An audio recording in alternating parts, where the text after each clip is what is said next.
उत्तर प्रदेश के भदोही जिले में समाजवादी पार्टी के नेताओं की मुश्किलें बढ़ती जा रही हैं। हाल ही में सामने आए एक मामले में 2 बार के सपा विधायक जाहिद बेग पर अवैध तरीके से सरकारी कर्मचारियों की मिलीभगत से गढ़ी तालाब को पाट कर आलीशान मकान बनाने का आरोप लगा है। प्रशासन अब इस अवैध निर्माण को गिराने की तैयारी कर रहा है।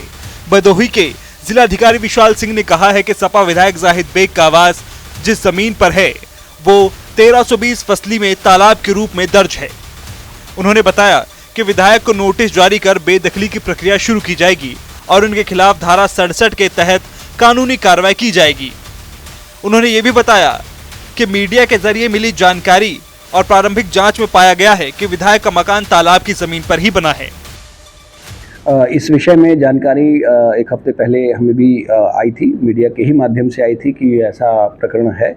जो एसडीएम भदोही हैं उनको इस विषय में आदेश किया गया था कि वो प्रकरण की जांच करें और इनके द्वारा जो जांच की गई प्रारंभिक रूप से 1320 फसली में, वो चूँकि नॉन जेडे का एरिया है, वहाँ ज़मींदारी एवोल्यूशन अभी लागू नहीं हुआ है, वहाँ 1320 फसली में उस स्थान पर वाकई तालाब दर्ज है, लेकिन वो किसी प्राइवेट व्यक्ति के नाम से तालाब था जिस स्थान पर आज के दिन में वो निर्माण हुआ है।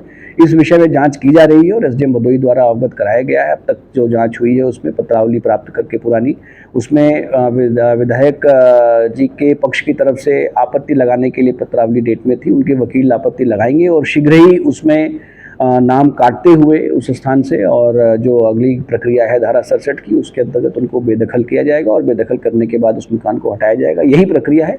न्यायिक प्रक्रिया के उपरांत जो तथ्य सामने आएंगे उसके अनुसार कार्रवाई सुनिश्चित की जाएगी। जिलाधिकारी के मुताबिक एसडीएम भदोही भान सिंह को जांच के निर्देश दिए गए हैं।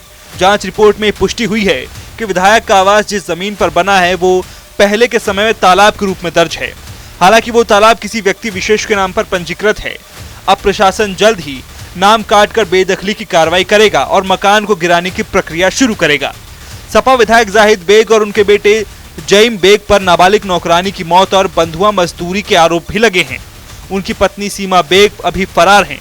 विधायक के आलीशान आवास पर नाबालिग नौकरानी का शव फंदे से लटका पाया गया था। एक अन्य नाबालिग नौकरानी को पुलिस और प्रशासन की संयुक्त टीम ने मुक्त कराया था। जाहिद बेग के खिलाफ किशोर न्याय अधिनियम 2015, बंधित श्रम पद्धति उन्मूलन अधिनियम 1976 और भारतीय न्याय संहिता 2023 की विभिन्न धाराओं के तहत मामले दर्ज हैं। भदोही और ज्ञानपुर कोतवाली में उनके खिलाफ पुलिस कर्मियों के साथ मारपीट और सरकारी काम में बाधा डालने के आरोप भी हैं। इस मामले में प्रशासनिक अमले पर भी सवाल खड़े कर दिए हैं। 2022 में तत्कालीन एसडीएम द्वारा जांच के बाद विधायक का मकान तालाब की जमीन पर पाया गया था और उसे गिराने के आदेश भी दिए गए थे। बावजूद इसके सरकारी कर्मचारियों की मिलीभगत से फाइल को दबा दिया गया। अब सवाल उठ रहा है कि योगी सरकार के भ्रष्टाचार के प्रति जीरो टॉलरेंस की नीति के बावजूद क्या इन कर्मचारियों के खिलाफ कोई दंडात्मक कार्रवाई होगी?